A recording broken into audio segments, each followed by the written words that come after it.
In this video, I'm going to be walking you guys through how I went from looking like this to looking like this and then doing the exact same thing for my clients all across the world. Welcome to the channel. If you guys don't know me, I'm Kyan. I'm an online fitness coach, retired bodybuilder you could call it, and now I help men all across the world gain lean muscle, lose fat. And here, today, that is what I'm going to be walking you guys through. The very first part when it comes to building lean muscle is your training. Now, the number one driver for muscle growth, which a lot of people actually don't realize, is tension. So what separates a good exercise from a bad exercise is how much tension is on that muscle. So when people talk about the optimal workout split and you're scrolling through on how to gain that muscle, remember that the very first stage where muscle is built is mechanical tension. In just a few minutes, we will go over the training split I'd recommend for you. But first, we need to talk about how we actually drive tension on the muscle. So the first thing is exercise selection. For example, if you want to grow your chest, if you're doing a movement that goes out here,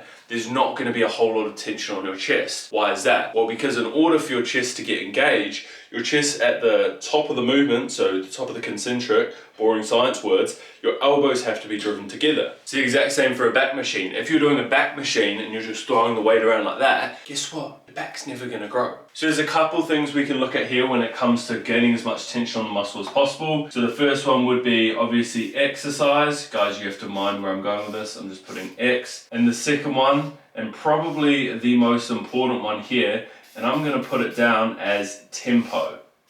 Guys, if you want to guarantee to never build muscle, throw the weight around, pick exercises that are crap, and don't put tension on the muscle you want to grow. In terms of the workout split, if you want to gain maximum muscle, it's going to come down to how many days can you train. A lot of people think that training 6 days a week, even 5 days a week, is going to gain them the most amount of muscle. Some people think that getting in the gym 2 or 3 days a week is more than enough to build muscle. So where's the actual pinpoint middle ground so that we can gain that muscle, we can recover, and we can come back and continue to progress? If I'm talking directly to the younger version of myself who is desperately trying to gain muscle, had gained a little bit, was starting to put on a little bit of fat, just felt like he was at a wall, I would recommend that version of myself to train 4 days a week. I would do an upper day, a lower day, an upper day, and I'd probably do a chest and shoulder day. That would allow me to really make growth in my upper body because the training frequency is like 3 times a week if we're hitting chest 3 times, which is probably going to drive the most growth. I'd focus on effort, tempo, exercise selection over trying to do the most exercises, trying to find the best exercises and just being in my head too much. You guys will know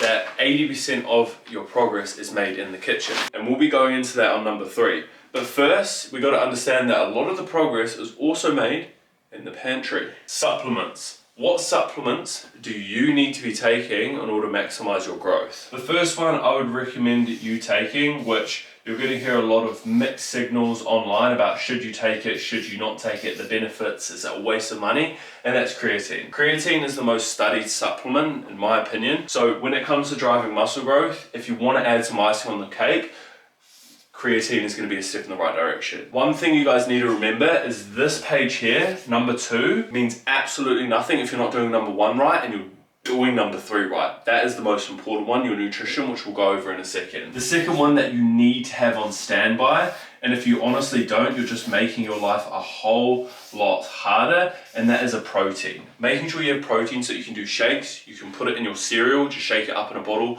pour it in. That normally looked a little bit dodgy. It's going to help a lot if you're someone who struggles to hit your protein goal. Now this third one is only one that I found out when I started doing bodybuilding, and it allowed me to get the craziest pumps possible. I'll put some of the pumps on screen. Trust me guys, like my photo is non-pump to pumped.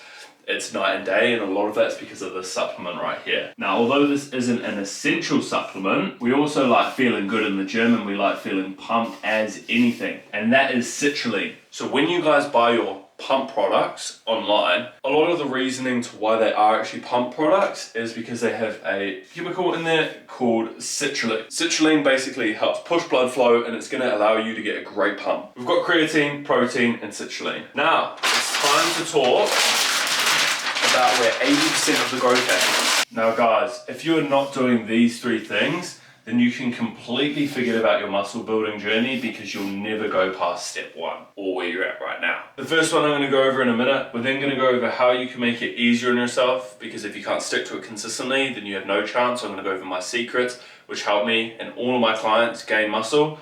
And the second one is what protein targets you need to hit. and some easy meals that you can follow so you can actually stick to it for longer than a couple of weeks for one time in your life. You maybe done it once or twice, but. So the first one, before we go into those important parts, is being in a calorie surplus. If you're not in a caloric surplus, you simply will not gain muscle. You're not going to be adding on the size you want. So the first thing you need to do after this video is go to macrocalculator.com, put in your details and work out your maintenance. From there, raise the bar by 300 calories and stick to that goal it has given you. It's all good and well beating up the muscle in the gym, having your supplements, but if you're not actually giving your body the nutrients it needs, it ain't going to recover. So once your body's got what it needs, we're then going to hit your protein goal, which will be tied in on macrocalculator.com with that. As for protein sources, I have kind of snack protein sources and I have whole food protein sources. So snacks, you've got your Greek yogurt and whey protein, you've got your Cocoa Pops and whey protein, you've got your protein shakes, you've got your protein bars. As for whole foods, you've got